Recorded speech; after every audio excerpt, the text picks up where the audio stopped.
Assalamualaikum warahmatullahi wabarakatuh. Alhamdulillah al-wahid al-qahhar al-azizul ghaffar khaliqus samawati wal ard. Allahumma shalli wa sallim wa barik ala sayyidina Muhammad sayyidil bashar wa ala alihi wa ashabihi wa man tabi'ahum ila yaumil mahsyar. Amma ba'd. Faqad qala Allah subhanahu wa ta'ala a'udzu billahi minasy syaithanir rajim. Bismillahirrahmanirrahim.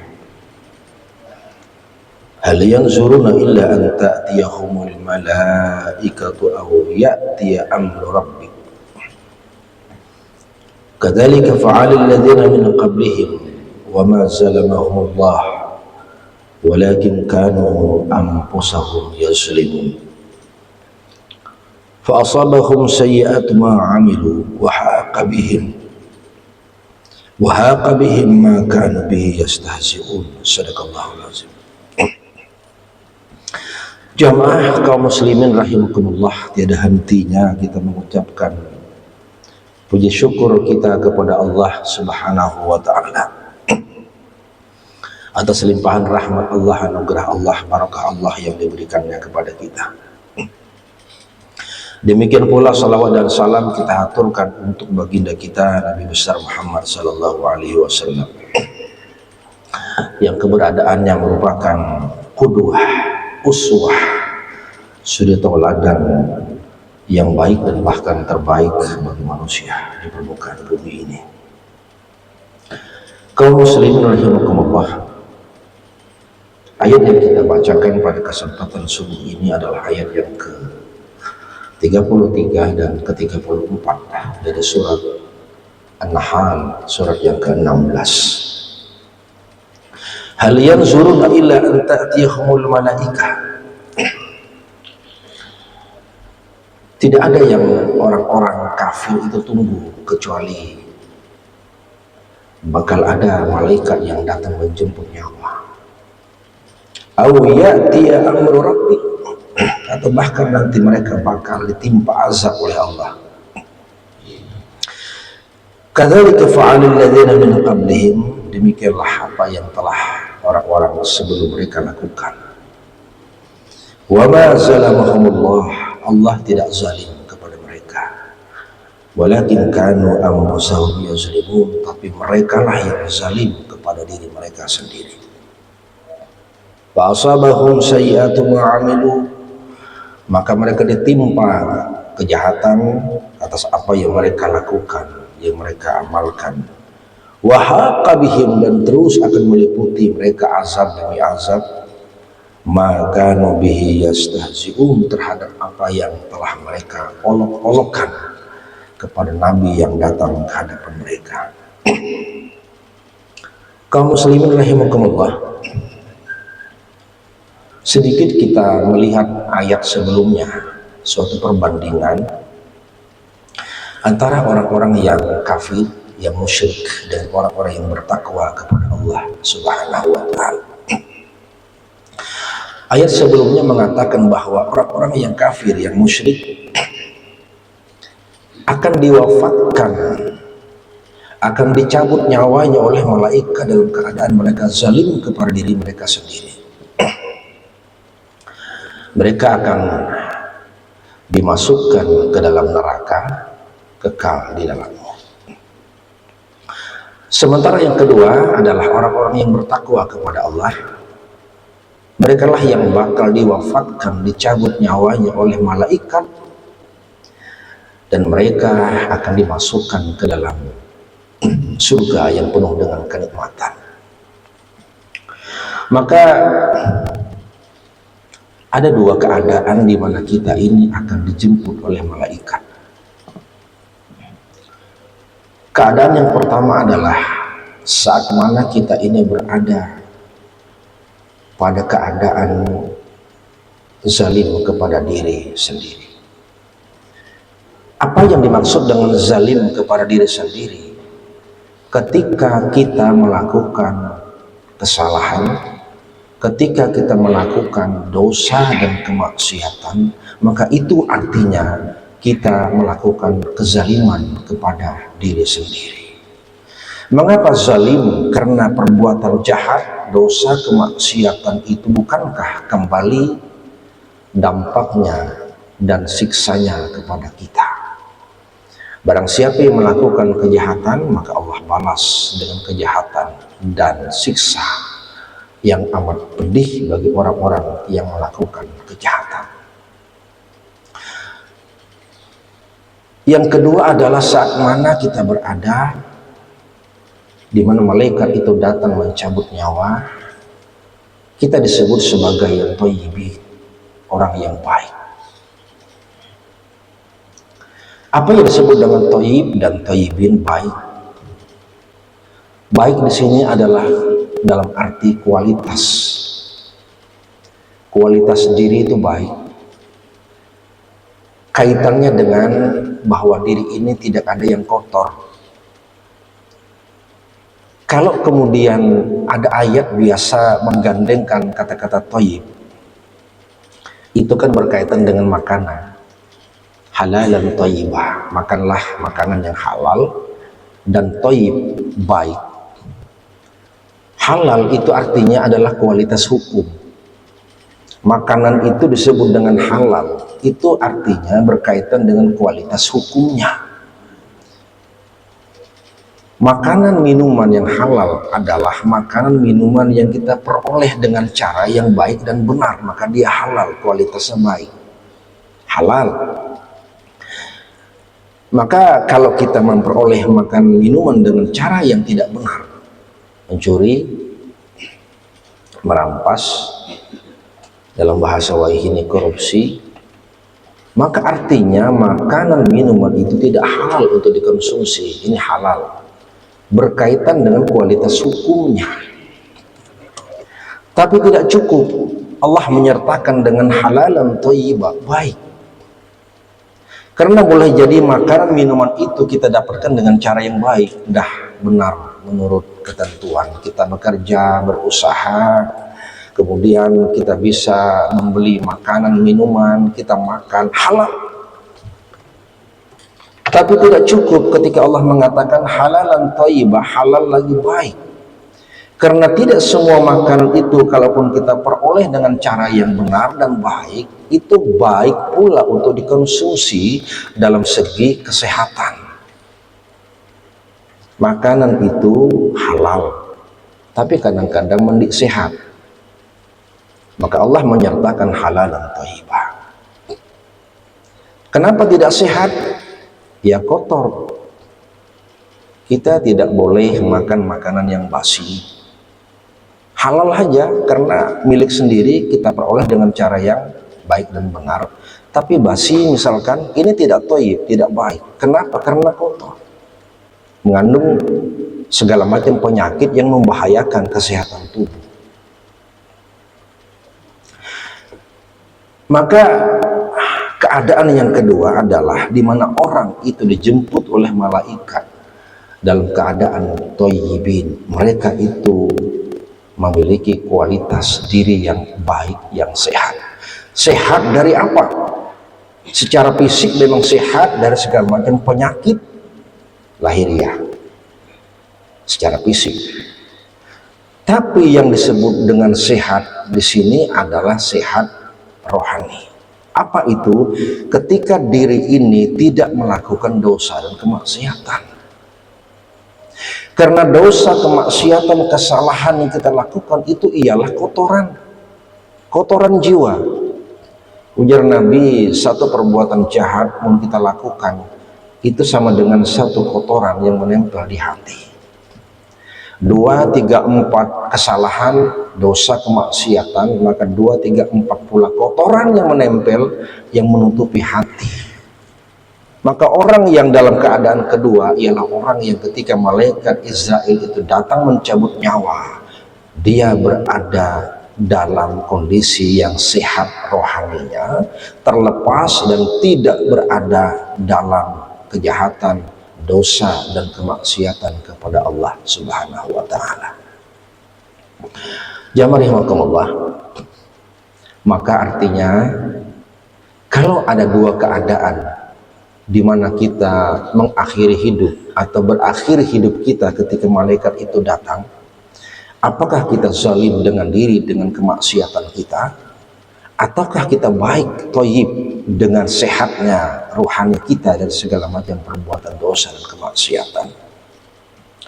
Maka tentu yang kita harapkan adalah ketika malaikat itu datang mencabut nyawa, akhir kehidupan kita di dunia berakhir, kita termasuk orang-orang yang thayyibin, yang baik, kualitas diri kita terlepas dari segala macam noda, dosa, kemaksiatan dan kezaliman kita, baik kepada sesama juga kepada Allah Subhanahu wa ta'ala. Jamaah rahimakumullah, ada satu ungkapan, al-mar'u ala ma'asha. Orang itu adalah apa yang menjadi kebiasaan hidupnya. Lau aradta an ta'lam qadraka 'inda Allah falyanzur hala masyghulik. Kalau kita ingin tahu kita ini bakal mengakhiri hidup baikkah tidakkah, apakah nanti kita akan husnul khotimahkah hidup ini ataukah su'ul khatimah, kita mengakhiri hidup dengan kualitas yang baik atau kualitas yang buruk. Maka ada gambaran bahwa apa yang menjadi kebiasaan hidup kita itulah cerminan kualitas kita. Al-mar'u ala ma'asha. Orang itu adalah apa yang menjadi kebiasaan hidupnya. Kalau kamu, kata pepatah, ingin tahu kualitas dirimu, falyanzur hala masyghulik, lihati apa yang menjadi kesibukan kita sehari-hari. Maka itulah yang menjadi gambaran akhir kehidupan kita. Bapak Ibu rahimakumullah, apabila orang hidup itu hari demi hari bekerja membanting tulang di sawah, tidak jauh-jauh wafat, meninggal dalam keadaan lagi membajak sawah. Itu kebiasaan hidup. Bila hidup orang hari demi hari sibuk dengan pekerjaan di kantor, pagi berangkat, pulang sore bahkan malam, jauh-jauh wafat, meninggal, berakhir hidupnya ya sekitar kantor saja.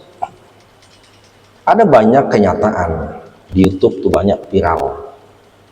Ya, orang lagi bekerja di kantor, lagi mengetik misalkan pekerjaan, mati pas lagi di meja pekerjaan. Ada guru yang telah mengajar kemudian duduk di meja sambil membuka laptop, tidak lama kemudian wafat di atas meja belajar. Seorang guru pekerjaannya kan mendidik, maka apa yang menjadi kebiasaan hidup itu gambaran akhir kehidupan kita. Ada orang yang kemudian hidupnya sibuk dengan amal ibadah, hari demi hari hampir tiada waktu kecuali sholat misalkan, rajin sembahyang. Maka wafat, berakhir hidupnya tidak jauh-jauh, dia akan wafat, meninggal, dicabut nyawa bahkan saat dia lagi sholat. Viral tuh banyak, lagi sujud lawas mendik bangkit-bangkit, apa bunyi orang nih, sujud panjang benih rupanya doanya, tahu-tahunya meninggal wafat saat dia sujud. Ada orang yang lagi membaca Quran, banyak kan viral tuh. Baru-baru tadi ada ibu-ibu lagi acara maulidan ke apa itu, lagi membaca ayat Al-Quran, maka pas pulang yang dibaca itu tentang kematian. Begitu berakhir ayat, langsung tergeletak wafat, meninggal. Orang rajin mengaji, kebiasaannya hari demi hari Quran di tangan, maka mati wafat di jauh-jauh, dia akan berakhir ketika dia membaca Quran dan Quran itu ada di tangannya. Cuman kadang-kadang banyak pula kasus di mana orang berakhir hidupnya dalam keadaan yang zalim bi anfusihim saat dia melakukan kejahatan. Ya, pergi ke tempat-tempat hiburan, minum-minuman, mati gara-gara minum, kebanyakan minum, mabuk, teler, mati. Apa yang menjadi kebiasaan hidup? Jadi orang rajin ke dugem, rajin kemana-mana, di jauh-jauh tuh tempat kematian seputar itu saja. Jamaah rahimakumullah, itu sebabnya maka apa yang menjadi kebiasaan hidup itu kan menjadi cerminan kita. Nah, mudah-mudahan dalam kondisi keadaan apapun kita wafat atau meninggal, entah kita bekerja di sawah, bekerja di kantor, lagi beribadahkah, sholatkah, kita baca Quran, tiba-tiba kita wafat, dicabut nyawa oleh malaikat Israel, kita berakhir dengan akhir hidup kita yang husnul khatimah, baik. Itu yang kita harapkan. Dan jangan sampai saat kita dicabut nyawa, pas kita lagi berada dalam kondisi yang kotor karena kita melakukan kejahatan. Ini yang kita khawatirkan. Maka salah satu doa kan yang penting yang kita biasa mohon apa? Allahumma inna nas'aluka bihusnil khatimah. Ya Allah, kami mohon meminta kepadamu ya Allah akhir kehidupan kamu yang baik. Karena kita tidak tahu. Kita ini mungkin awalnya baik, rajin beribadah, rajin baca Quran. Kita tidak tahu. Akankah ketika berakhir nyawa melayang dicabut oleh malaikat kita menjadi orang baik? Wallahu a'lam. Tidak tahu kita. Maka yang penting kan ujungnya itu. Al-khatimahnya itu baikkah, husnul khatimahkah atau su'ul khatimah? Karena boleh jadi ada orang yang hidupnya itu jahat. Penjahat, maling, perampok, tapi tidak tahu begitu berakhir masa kehidupan dia baik. Mungkin dia bertaubat dan tidak mengulangi perbuatan jahat, Allah terima taubatnya dan wafat meninggal. Maka apa yang terjadi? Meskipun awal kehidupannya jahat, penuh dengan kejahatan, kemaksiatan, kezaliman, tapi akhir hidupnya kan baik. Siapa yang tahu? Maka yang penting adalah husnul khatimah. Itu kan kita harapkan. Ini yang pertama, jamaah rahimakumullah, ketika ada dua kondisi di mana kita itu dicabut oleh malaikat Israel, baik kita zalim atau kita menjadi orang yang thayyib, bersih dari segala dosa, kemaksiatan dan kezaliman. Lalu yang kedua, bukankah ayat kemarin dan sekarang ini menyatakan ketika orang itu berada pada kehidupan neraka karena su'ul khatimah, ya, neraka adalah tempat pembalasan atas kejahatan yang kita lakukan. Gambaran betapa pedih, betapa sakitnya siksa. Dan orang hidup pada kehidupan akhirat di neraka kekal dengan azab yang diterima. Dah kita bahas kekal artinya adalah tulus zaman, waktu yang lama yang kita tidak tahu. Dan kekal artinya adalah karena Allah yang mengekalkan, untuk membedakan dengan kekalnya Allah Subhanahu wa ta'ala. Tidak ada kebaikan sedikit pun kecuali siksa, azab yang pedih dari Allah kalau mereka kemudian masuk ke dalam neraka. Kemudian kalau orang-orang yang bertakwa kepada Allah yang akhir hidupnya berakhir dengan keadaan kualitas yang baik, yang thayyibin, maka Allah memasukkan dia ke dalam surga sebagai sebuah gambaran tempat yang penuh dengan kenikmatan, yang pada minggu lalu sudah dikatakan surga itu tempat balasan atas segala kenikmatan. Apapun yang kita inginkan semua ada, tapi keinginan ketika itu bukanlah keinginan atas dasar hawa nafsu. Jadi keinginan-keinginan yang ada adalah merupakan bentuk dari pemenuhan kenikmatan yang Allah berikan kepada kita. Ketika orang masuk ke dalam surga, maka Allah titip salam kepada dia ketika malaikat Israel mencabut nyawa. Allah titip salam lewat malaikat. Dalam tafsir Ar-Razi dikatakan Allah mengatakan kepada dia, salamun alaika ya wali Allah, keselamatan untukmu wahai kekasih Allah. Itu yang disampaikan oleh malaikat Israel kepada orang yang akhir hidupnya adalah kebaikan atau husnul khatimah. Itu sebabnya kehidupan akhirat adalah kehidupan di mana penduduknya, penghuninya senantiasa mengucapkan salam, salam dan salam. Jamaah rahimakumullah. Karena dalam kehidupan surga itu adalah kebaikan, dan kata-kata yang muncul adalah salam, salamun alaikum, keselamatan buat kamu semua. Maka dipastikan di surga itu tidak ada omongan, tidak ada perkataan yang sia-sia.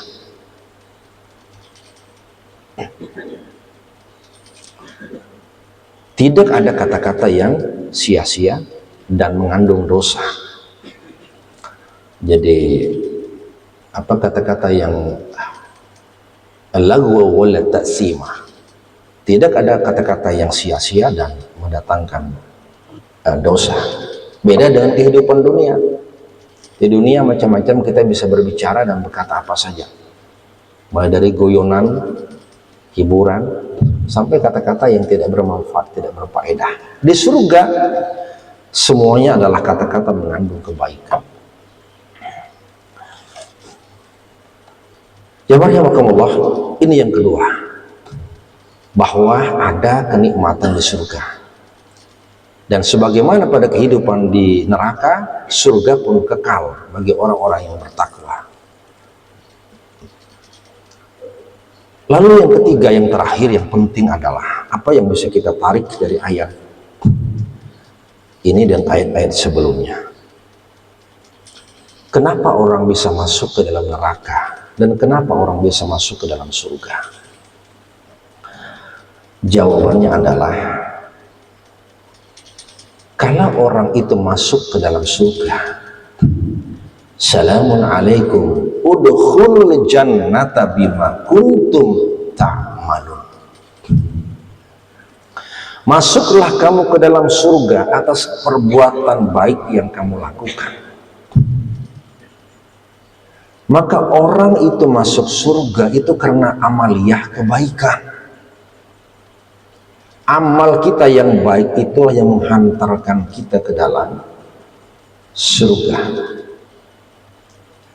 Demikian pula misalkan yang disebut dalam surat Al-Ahqaf 13-14 ketika Allah menyatakan bagaimana orang-orang yang beriman dan istiqomah. Innal ladzina qala rabbuna Allah tsumma istaqamu fala khaufun 'alaihim wa lahum yahzanun. Ulaika ashabul jannati khalidina fiha jazaan bima kanu ya'malun. Orang yang beriman, yang mengaku Allah sebagai Tuhan yang memelihara, lalu istiqomah, mereka lah penghuni surga yang hidup kekal di dalam surga. Jazaan bima kanu ya'malun, sebagai balasan atas perbuatan baik yang mereka lakukan. Maka orang masuk surga karena amaliyah kebaikan. Demikian pula dengan kenapa orang itu masuk ke dalam neraka. Karena orang melakukan kezaliman atau kejahatan.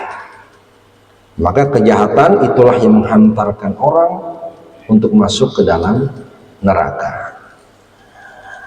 Walakin kanu anfusahum yazlimun fa asabahum sayyi'atu ma 'amilu, maka diberikan siksa atas kejahatan yang mereka lakukan.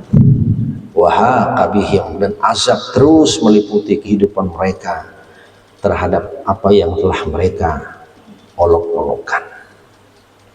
Jadi perbuatan baik itu merupakan penghantar orang bisa masuk ke dalam surga. Demikian pula sebaliknya perbuatan jahat, dosa, kemaksiatan menghantarkan orang masuk ke dalam neraka. Bapak Ibu rahimakumullah, cuman ada sebuah hadis Rasulullah riwayat Imam Muslim dari Jabir bin Abdullah. Kata Jabir bin Abdullah, Rasulullah Shallallahu Alaihi Wasallam bersabda, kalian tidak akan bisa masuk ke dalam surga dengan amal kebaikanmu. Kalian tidak bisa menghindari azab neraka dengan amal kebaikanmu. Aku pun tidak bisa, kata Rasulullah. Tapi yang menyebabkan kenapa orang itu bisa masuk ke dalam surga, terhindar dari siksa neraka, karena rahmat Allah Subhanahu wa Ta'ala. Maka seakan-akan ada dua.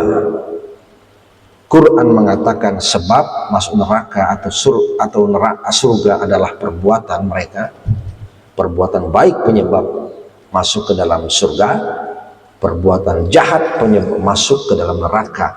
Hadis Rasulullah riwayat Muslim dari Jabir bin Abdullah mengatakan bukan itu, tapi rahmat Allah Subhanahu wa Ta'ala.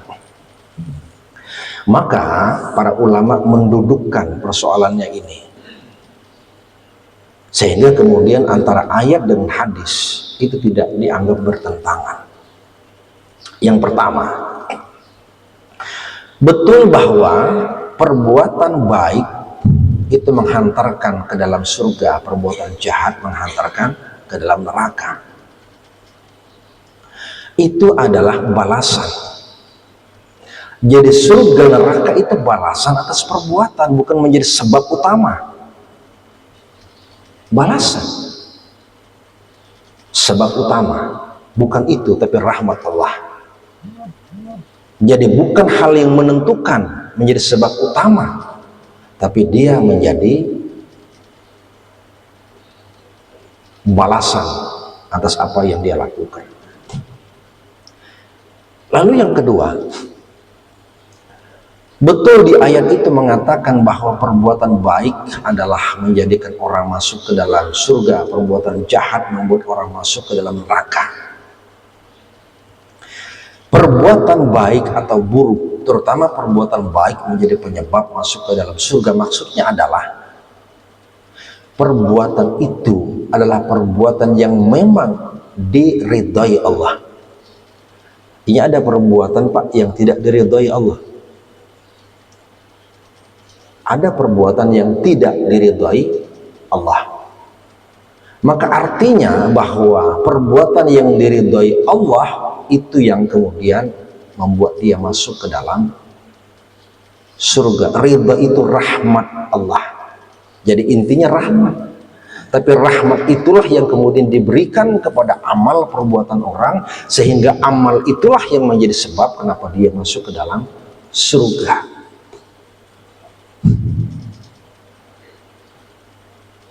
Lalu yang ketiga, tidak ada perbuatan yang baik, amaliyah yang baik tanpa rahmat. Sebaliknya, rahmat itu merupakan pemberian yang Allah berikan bagi orang yang melakukan amal kebaikan. Jadi antara rahmat dengan amal itu saling terkait. Tidak mungkin Allah memberikan rahmat kepada orang di mana orang itu tidak melakukan kebaikan.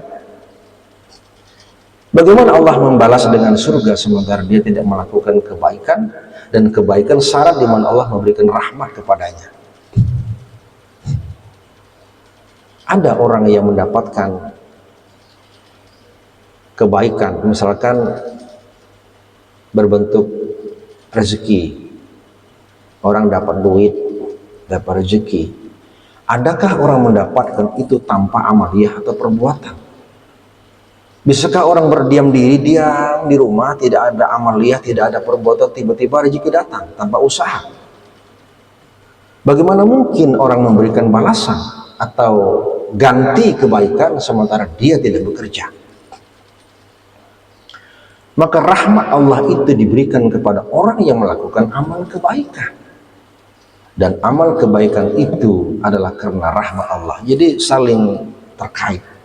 Itu yang kemudian mendudukkan masalah bahwa rahmat Allah itu memang menjadi penentu terhadap apakah orang masuk ke dalam surga atau bahkan masuk ke dalam neraka. Tapi jangan lupa, amal perbuatan itu yang menjadi sarana, bukan pengganti, bukan iwat, tapi sarana. Karena tidak mungkin Allah memberikan rahmat tanpa amal kebaikan yang kita lakukan. Jamaah rahimakumullah, ini yang menjadi persoalan dari ayat-ayat yang kita bacakan. Tentunya kita berharap pertama bahwa akhir hidup kita adalah kehidupan yang baik, husnul khatimah. Mudah-mudahan kita terbiasa dengan kebaikan-kebaikan, maka saat kita berada pada kebaikan itu datanglah malaikat pencabut nyawa. Mudah-mudahan kita husnul khatimah dan Allah masukkan ke dalam surga yang dimana Allah sediakan dan kita bisa menghendaki apa saja, dan kemudian kita senantiasa berada dalam keselamatan. Assalamualaikum dan keselamatan buat kamu, buat kita semua. Aku qauli hadza wa astaghfirullah. Wassalamualaikum warahmatullahi wabarakatuh.